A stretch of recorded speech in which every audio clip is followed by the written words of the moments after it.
FLOYD!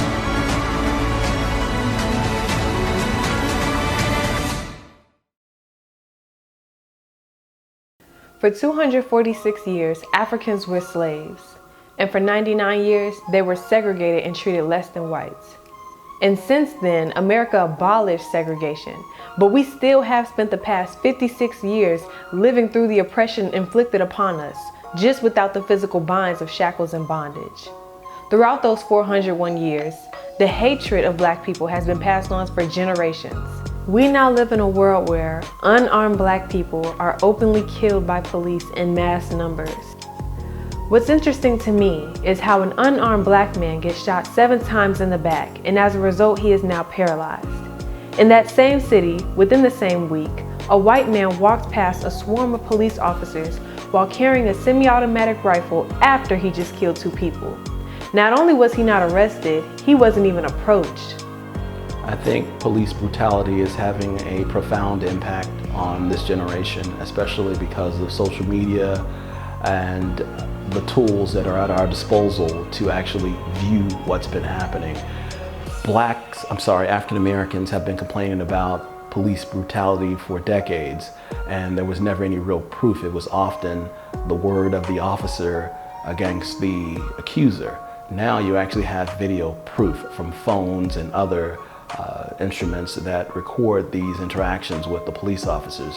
So it is scarring our psyche. It has scarred my psyche, the psyche of my children, and I can only imagine the psyche of multiple African American children around the country, especially those who've been pulled over and watched their parents murdered, abused, disrespected. You can't have a positive feeling of police or authority when those sorts of things are occurring. The first time that I really understood any dynamic about police and men in the community, I was about 12 years old. And a very good friend of my mother was gunned down by police right at the end of our block. I think they said something like he was shot 36 times. I don't think all police officers are bad. I feel like there are some that are, the good bunch, but I feel like there needs to be more good police officers so they can stand up for people's rights because you serve the people. I am afraid of being pulled over by the police because whenever I see the lights come on when they're behind me or anything, I always get anxiety, my heart starts racing, anything like that. Even when they're in front of me and they're pulling over somebody, I get anxiety for them.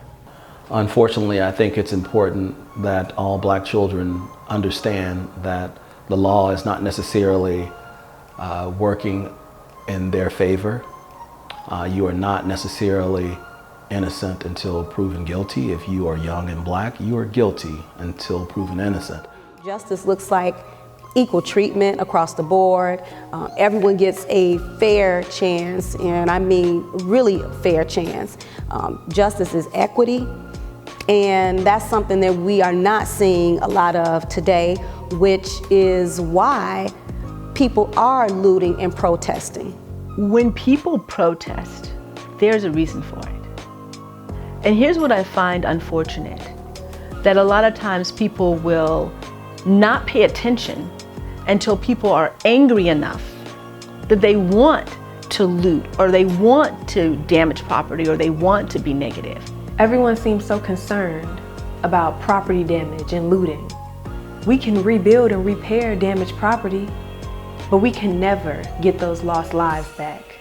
America, ask yourselves, how long should it take any group of people to be recognized as human beings? How long do we have to beg for our rights? How long do we have to live in fear? How long do we have to protest without being heard? How many more mothers and fathers have to lose their child? Injustice anywhere is a threat to justice everywhere.